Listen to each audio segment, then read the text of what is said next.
We are totally different people. We don't mind when people ask questions.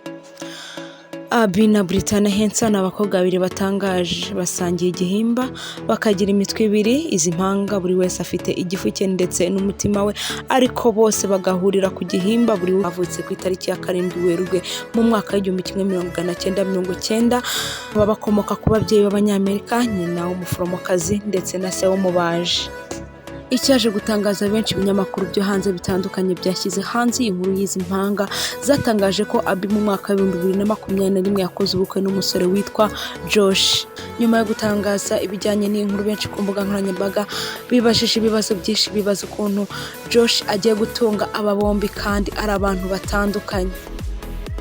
Abantu benshi bagiye bibaza kuri izi mpanga ko ari ebyiri, bibaza ati ese Josh azabyitwara mate, ese Josh kashatse Abi Brittany we agomba kubyitwaramo gute.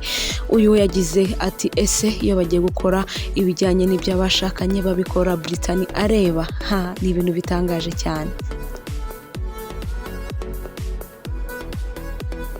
Abantu benshi bakomeje kwibaza ku by'uyu mubano, bibaza ese izi mpanga zizabyara biciye mu zihe nzira. Rimwe na rimwe bamwe bakagaragaza ko batishimiye ku by'uyu mubano, ariko kwa gatandatu nibwo basohoye akavideo kagaragaza ibyishimo byabo, kagaragaza ko bameze neza. Umugabo wabo Josh mu butumwa yatanze, The haters out there. ubu butumwa n'ubw'abanzi banjye aho muri hose. Yagize ati niba udakunda ibyo nkora ariko ukaba wumva ibyo nkora, ni ukuvuga ngo uracyari umufana wanjye. Ababyeyi bizi mpanga Abi na Brittany ubwo bafataga icyemezo cyo kudatandukanya aba bana, kuko bari bamaze kubwirwa ko izi mpanga nizitandukana umwe ashobora kuhaburira ubuzima cyangwa bose bakaba bahaburira ubuzima. Bafata icyemezo cyo kubareka bakaba babarera gutya. Ubu kuri ubu Abi na Brittany ubu n'abarimu bigisha isomo ry'imibare.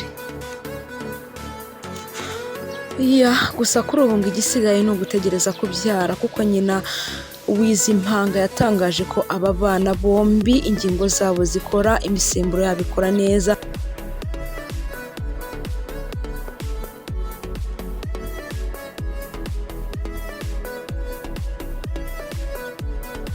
Nta kabuza bagomba kuba babyara.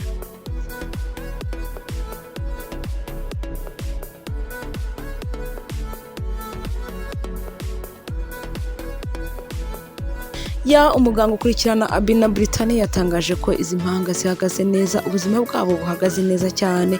Mwakoze gukurikirana Urusaro TV, mukomeza gukora subscribe, like, share and comment, ukanda no kunzogera kugira ngo ibiganiro byose tuzatumizaho bizajye bikugeraho. Murakoze.